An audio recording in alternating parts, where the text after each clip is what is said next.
오늘도 주님 앞에 나온 여러분들에게 하나님의 위로와 하나님의 평강과 하나님의 은혜가 충만하길 주님의 이름으로 축원합니다.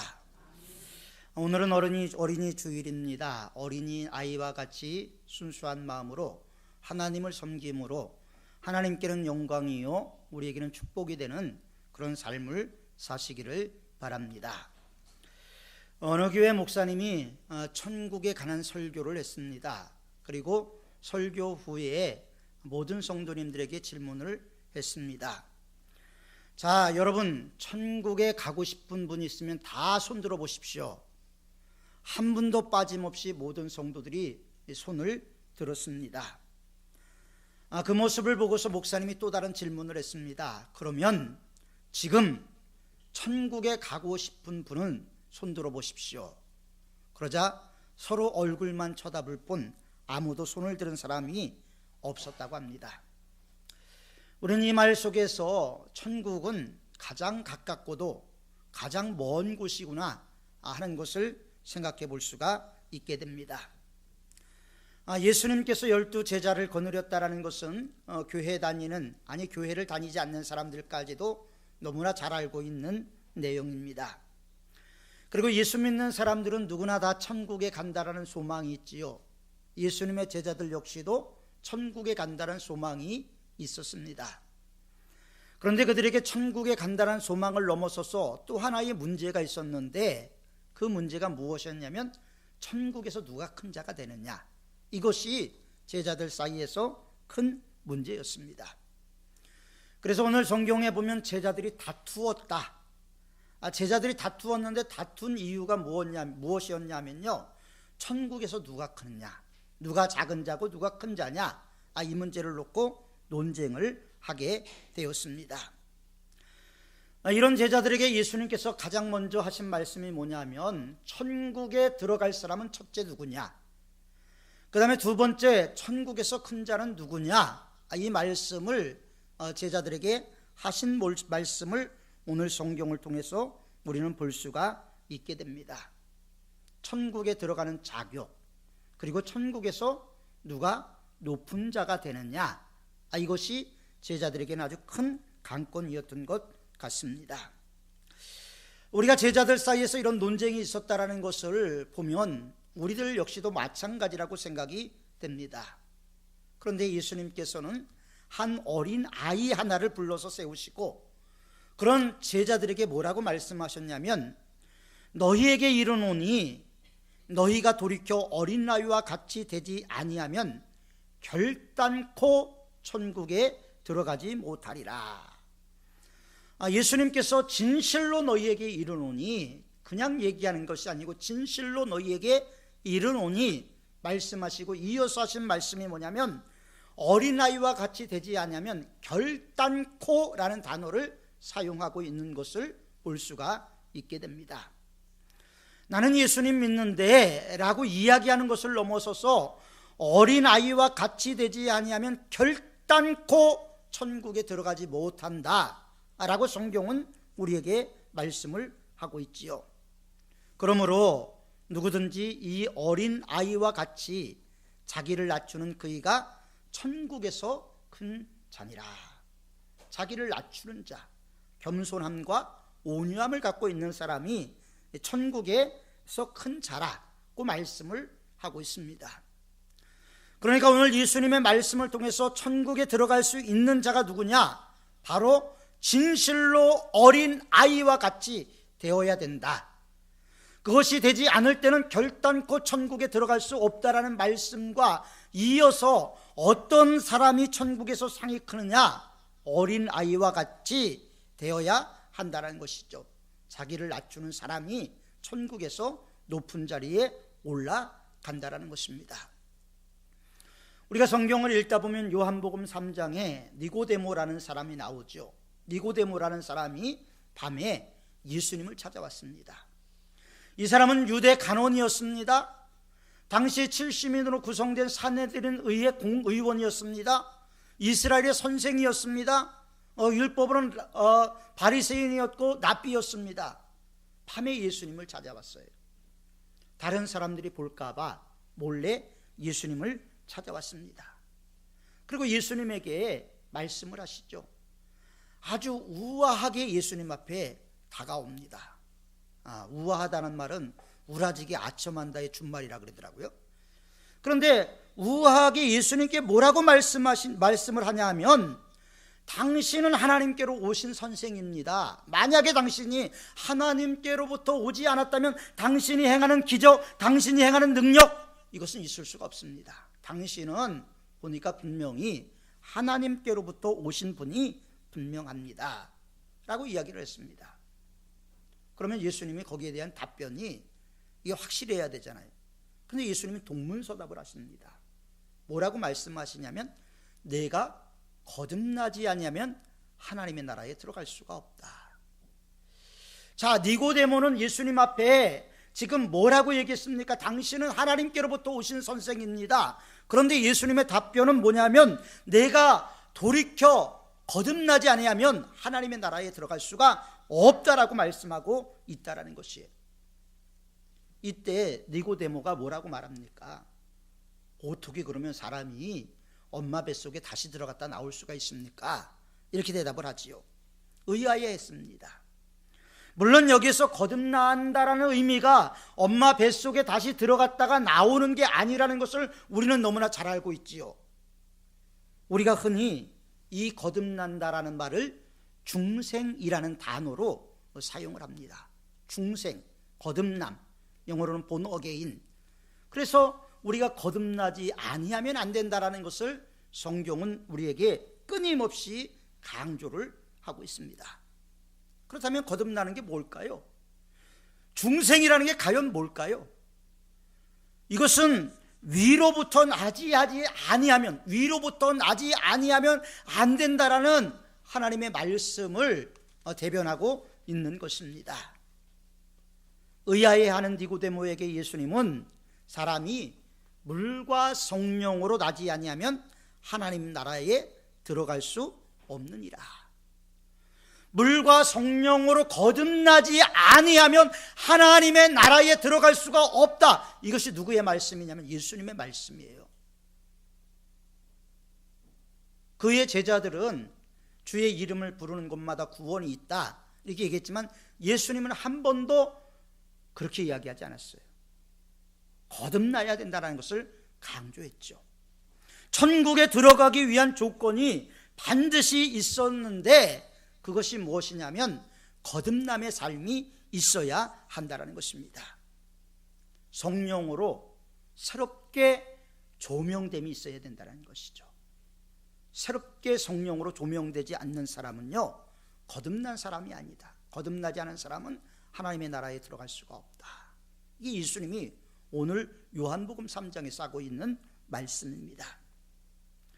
그런데 예수님께서 니고데모에게 거듭나야 된다는 말씀을 하셨지만, 오늘 성경에서는 천국 시민의 자격이 무엇이냐, 하나님의 나라의 백성은 어떤 사람이냐, 이것에 대해서 말씀하셨는데, 돌이켜 어린아이와 같이 되어야 된다.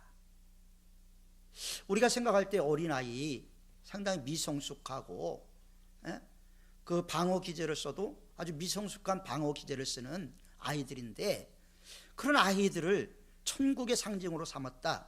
우리가 좀 이상하지 않습니까? 그런데 성경이 말하는 여기서 어린 아이라는 것은 그 아이의 삶을 얘기하는 것이 아니라, 아이와 같이 순수함과 깨끗함과 하나님의 말씀을 순수하게 받아들이는 그런 마음이 있어야 한다는 것입니다. 어린 아이들은 순수하지요. 우리가 아파트를 사기 전에 모델하우스라는 것을 봅니다. 모델하우스를 보면, 내가 들어가서 살 집이 어떤 모양, 어떤 구조로 이루어졌는가 하는 것을 우리는 볼 수가 있게 되죠. 물론 다 지어진 집에 뭘 사서 들어가시는 분들도 있습니다만은, 새로 아파트가 건축될 때는 주로 모델하우스를 보게 되지요. 하나님께서도 하나님 나라의 모델하우스로 보여준 것이 있습니다. 그것이 뭐냐면 바로 어린 아이라는 것이죠. 이런 점에서 어린 아이의 중요성을 우리는 다시 한번 생각해 볼 수가 있게 됩니다. 유명한 시인이었던 윌리엄 워드워즈는 무지개라는 시에서 아이는 어른의 아버지라는 말을 썼습니다. 왜 아이가 어른의 아버지일까요? 그것은 바로 아이의 무한한 잠재력과 창의력이 분명히 있기 때문입니다. 우리는 5월을 가정의 달이라고 이야기하죠. 5월 한 달은 참 분주하고 복잡합니다. 어린이날이 있고요, 어버이날이 있습니다. 스승의 날이 있고 부부의 날도 있습니다. 이런저런 날들로 상당히 많은 사람들이 피곤하게 보내는 것이 5월입니다.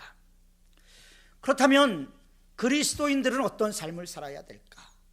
세상 사람들이 그렇게 분주하니까 우리도 따라서 분주하게 살아야 될까요? 아니면 그리스도인으로서 뭐 다른 모습을 가져야 될 것인가 하는 것을 우리 생각해 봐야 되지 않겠습니까? 어린이 주일이라고 아이를 죽여 세우고, 어버이 주일이라고 효도를 다짐하고, 그래서 실천하는 것이 중요한데, 이 이야기는 무엇이냐면요, 평상시에 어린 아이에 대한 가치가 무시를 당하고 있고 부모에 대한 가치가 무시를 당하고 있다는 것을 우리가 상징적으로 보여주고 있는 것입니다. 그래서 하나님의 나라의 모형으로서 어린아이와 같이 순수한 마음이 있어야 되고, 또 어른과 같이 성숙한 믿음도 분명히 있어야 하는 것입니다. 겸손히 섬겨야 할 대상으로서 부모가 있지요. 그리고 어린아이를 볼 때마다 그의 마음속에 내재되어 있는 천국 시민으로서의 자질을 우리는 볼 수가 있게 됩니다. 어린아이만큼 창의력이 있는 존재는 없습니다. 어린아이만큼 상상의 세계가 풍부한 사람도 없지요. 어른이 되면 그 모든 것을 다 잊어버립니다. 어린아이는 자동차가 없으면 자기가 자동차를 만들어요. 뭐 책을 한 권 꺼내서 한다든가, 아니면 신발을 갖고 한다든가, 장난감을 갖고 붕붕붕붕 그러면서 자기가 차를 만들어. 그러다가 차 갖고 노는 것이 싫으면 그때 뭘 만드냐면 비행기를 만듭니다. 그리고 자기 혼자 윙 그리고 뛰어보기도 하고. 순수한 창의력이 있는 거죠. 어른이 그러면요, 정신병원에 가야 되겠죠. 그러니까 어린아이의 순수함과 창의력과 상상력은 우리가 때로는 놀랄 때도 분명히 있다라는 것을 우리는 볼 수가 있게 되죠. 그래서 아마 주님께서 어린아이와 같이 되라고 말씀을 하신 것 같습니다. 그리고 어린아이와 같이 되라고 말씀하시면서 돌이키라는 거예요. 돌이키라는 것은 무엇입니까? 지금 가는 길에서 한번 생각하고 이 길이 올바른 길인가 잘못된 길인가 판단하고 돌아서라는 것이죠. 돌이키라는 겁니다. 돌이켜 어린아이와 같이 되지 아니하면 결정적인 방향 전환을 이야기하는 것이죠. 우리는 지금 속도가 붙은 가속도의 시대를 살고 있습니다. 어떤 분이 차를 탔어요. 차를 타고 가다가 불의의 사고로 한강에서 다리가 끊어져서 사고로 이 세상에서의 삶을 마감하게 됐습니다. 죽은 사람들이 다 억울하죠. 그런데 이 차에 탄 사람들 가운데는 여러 종류의 사람이 있다는 거예요. 첫 번째는 차를 잘못한 사람이 있을 거예요. 차를 잘못 타서 그 차를 타서 사고를 당한 사람이 있을 거예요. 어떤 사람은 출발하는 차를 억지로 세워서 탔다가 사고를 당한 사람도 있을 것입니다. 또 어떤 사람은 졸다가 한 정거장 더 가는 바람에 사고를 당한 사람도 있을 수 있겠죠. 우리가 그와 마찬가지로 하나님 나라에 대한 목표를 잃어버리면 잠언이 말씀한 것처럼 묵시가 없으면 백성이 방자히 행한다는 말씀처럼 될 수밖에 없는 것입니다. 교회가 하나님의 기준을 잃어버리고 하나님을 향한 마음을 잃어버릴 때 교회는 방자히 행할 수가 있게 되죠. 이것이 중세의 교회의 모습이기도 했습니다. 그렇기 때문에 오늘 성경은 우리에게 돌이키라고 말씀하고 있는 거예요. 삶의 변화를 이루라는 것입니다. 행동의 올바름을 가지라는 것입니다. 하나님의 은혜로 우리가 진정으로 회개하고 우리의 자리를 찾으라는 것이죠. 이것이 바로 성령에 의해서 거듭난 사람들의 모습인 것입니다. 이것이 이루어지지 않고서는 결단코 천국에 들어갈 수가 없다. 오늘 본문의 말씀이죠. 그렇다면 주님께서 제자들에게 어린아이와 같이 되라 말씀하신 중요한 의미, 키포인트는 과연 무엇일까요? 어린아이는 천진난만합니다. 순결합니다. 믿음의 이상형이 아니라 겸손의 이상형으로서 이 사회의 명예와 이 사회의 부와 이 세상의 헛된 신화를 쫓아가는 우리의 모습과는 정반대죠. 그래서 문화심리학자들은 이 세대가 헛된 신화 위에 세워졌다라고 비판을 하고 있는 것입니다. 하나님의 나라의 시민으로서 우리는 어린아이와 같이 유치함이 아니라 그들의 마음같이 순수하고 깨끗함과 성결함이 있어야 된다는 것을 분명히 기억해 둘 필요가 있다는 것이죠. 예수님은 어린아이의 어떤 점을 과연 높이 평가하셨을까요? 본문에 사용되는 어린아이는 헬라어 원어를 빌려보면 한두 살짜리 어린아이를 얘기를 해요. 한두 살짜리 어린아이 자기 혼자 설 수 있습니까? 설 수가 없어요. 모든 동물은 태어나면 바로 걷기를 시작합니다. 그런데 사람은 그렇지가 않죠. 끊임없는 양육과 보살핌과 부모와의 애착관계를 통해서 자아 정체성이 성립이 되고 이 세상을 알아가게 되는 것이죠. 100% 이 아이는 성장되기까지는 부모에게 절대 의존될 수밖에 없는 것입니다. 그래서 간혹 엄마가 일이 있어서 아이를 다른 사람에게 맡기고 이제 출타를 하면 이 아이가 울잖아요. 우리가 흔히 낯을 가린다고 이야기를 하지만 이 아이가 한없이 웁니다. 그런데 이 아이에게 무엇을 주어도 그치지 않죠. 그런데 이 아이의 울음소리를 멈추게 할 유일한 것이 있습니다. 그게 뭡니까? 부모님이에요. 어머니가 와야 되는 거죠. 어머니의 품에 안기면 그렇게 울던 아이가 금세 울음을 그치고 웃는 모습을 볼 수가 있게 되죠. 예수님이 우리에게 말씀하시는 내용은 바로 이겁니다. 우리가 주님 품 안에서 우리가 어떠한 상황에 있든 탕자와 같이 돌아오면 우리를 받아주신다는 하나님에 대한 신뢰, 하나님에 대한 사랑을 우리가 믿고 하나님 앞에 나가기를 원하고 계시는 거예요. 그래서 우리는 그 하나님을 사랑의 하나님이라고 이야기를 하는 거예요. 나보다 나를 더 많이 알고 나보다 나를 더 사랑하시는 그분이 우리가 아버지라고 부르는 하나님이라는 것을 우리는 분명히 알아야 됩니다. 그리고 어린아이와 같이 순수한 마음으로 그분을 따라갈 것을 성경은 우리에게 말씀하고 있는 것이죠. 어린아이는 부모가 없으면 죽은 목숨이나 다름이 없습니다. 어린아이는 부모의 끊임없는 보살핌과 사랑 가운데서만 성장이 될 수 있고 생존할 수가 있게 되는 것이죠. 그러다 보니까 끊임없이 애착관계를 형성하게 됩니다. 그랬던 아이가 언제부터 부모로부터 독립을 합니까? 우리는 자아 정체성을 만들어가고 또 부모로부터 독립하려고 시도하는 시기를 우린 청소년기라고 얘기를 합니다. 청소년기. 청소년이라는 말은 여기서 청자를 빼면 소년이죠. 소년. 청년이 아닙니다. 그리고 여기서 소자를 빼면 청소년에서 소자를 빼면 청년입니다. 그런데 소년도 아니고 청년도 아니에요. 그러다 보니까 자기 마음의 복잡함이 있고 이 세상을 새롭게 보면서 부모로부터 독립을 하려고 하죠. 그럴 때 부모님들이 많이 상처를 받게 됩니다. 하지 않던 말을 하고 반항을 하고 이렇게 아이의 돌출 행동에 상당한 어려움을 경험하는 부모님들의 이야기를 많이 듣습니다. 그런 청소년기가 아니라 순수한 어린아이와 같은 모습으로 하나님을 섬길 것을 성경은 우리에게 말씀하고 있는 것이죠. 우리 역시도 마찬가지입니다. 어린아이에서 청소년기를 경험하면서 독립성을 가지려고 노력하는 것처럼 우리가 하나님으로부터 세상 맛을 알고 나면 하나님으로부터 독립하려고 해요.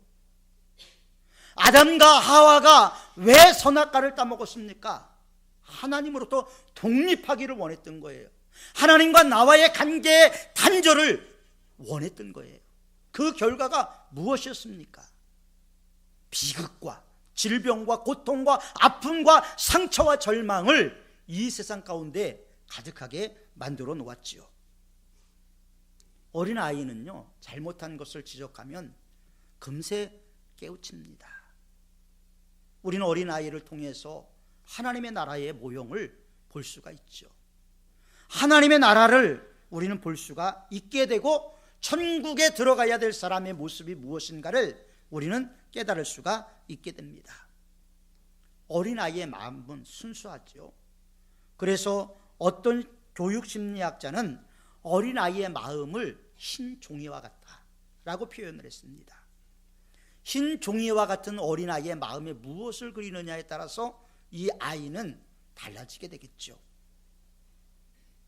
어린아이를 가르쳐주고 또 어린아이를 양육하는 것이 그래서 중요한 거예요. 올바른 가르침이 우리에게 얼마나 중요한가 하는 것을 우리는 볼 수가 있게 됩니다. 어떤 아이가 어느 날 엄마에게 쪽지를 하나 주었습니다. 아빠 구두 닦아준 값 500원, 엄마 심부름 한 값 1000원, 이불 갠 값 300원 해갖고 자기가 착한 일 한 걸 모든 것을 통계를 내갖고 엄마에게 청구서를 제출했어요. 자기가 그동안 이렇게 해왔으니까 이 돈을 내놓으라는 거죠. 그때 이 엄마가 이 아이의 청구서에 이렇게 답변을 했습니다. 기저귀 갈아준 것 공짜, 밥 먹여준 것 공짜, 옷 사준 것 공짜, 지금까지 키워준 것 공짜. 그래서 청구서를 돌려줬답니다. 부모의 사랑이죠. 하나님은 우리를 이렇게 사랑하시는 거예요. 하나님이 우리를 그렇게 사랑하시면서 우리가 어린아이와 같이 순수한 마음으로 하나님께 나가기를 원하고 계시는 거예요. 하나님이 우리에게 주신 공기가 공짜, 하나님께서 우리에게 주신 생명이 공짜, 하나님께서 우리에게 주신 은혜가 공짜입니다. 얼마나 큰 은혜를 우리가 받고 있는지 모릅니다. 우리는 가장 소중한 우리의 삶을 이루기 위해서 하나님의 나라를 바라봐야 되고 우리의 마음의 중심에 예수 그리스도가 자정해야 되는 것입니다. 그리고 어린아이와 같이 순수한 마음을 가져야 되죠. 성령으로 거듭나야 된다는 거예요. 우리가 이것을 이루기 위해서는 기도해야 되는 것이죠. 성령으로 거듭나야 된다. 교회에 나온다고 이루어지는 게 아니에요. 초대교회 마가의 다락방에서 120명이 모여서 그들이 했던 일이 뭐냐면 전혀 기도에 힘썼다고 성경은 말하고 있습니다. 성령 충만했던 비결이 전혀 기도에 힘썼다. 과연 우리들의 모습은 여기에 비하면 어떨까요? 우리는 어린아이들을 보면서 미성숙함을 보는 것이 아니고 그 안에 내재되어 있는 그들의 믿음과 그들의 가능성을 우리는 바라볼 수가 있게 됐죠. 우리는 하나님의 나라의 가능성을 갖고 있는 사람이에요. 그렇다면 우리의 가능성을 이루기 위해서 우리는 어떻게 해야 될까요? 제자들처럼 누가 높으냐 다투는 게 아니에요. 예수님께서는 나는 너희를 섬기는 자 가운데 있다. 예수님께서는 우리에게 경배받고 찬송을 받아야 될 분임에도 불구하고 나는 너희 가운데 섬기는 자로 있다고 예수님께서 말씀하시며 제자들의 팔까지 닦아주셨어요. 이런 예수님은 이 시대에 가장 본받아야 될 형상임에도 불구하고 이 시대에서 가장 본받기 싫어하는 모습이기도 합니다. 주님께서 오늘 어린아이를 세우고 말씀하셨습니다.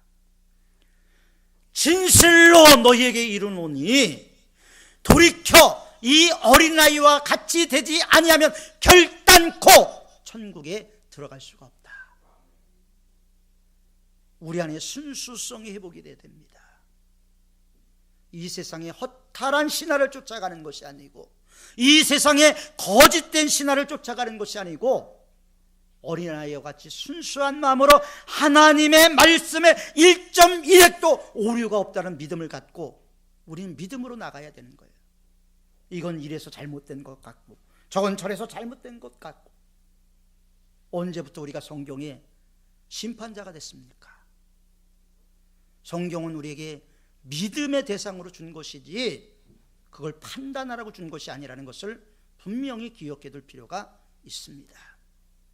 오늘 말씀처럼 우리 안에 순수한 어린이 아이와 같은 마음이 회복돼서 하나님이 더 올바른 길로 우리를 인도할 수 있도록 내 마음을 내어드리고 내 삶을 내어드리고 주님 앞에 모든 것을 맡길 때 주님께서 우리를 시온의 대로로 열어주는 은혜와 축복이 있게 될 줄 믿습니다.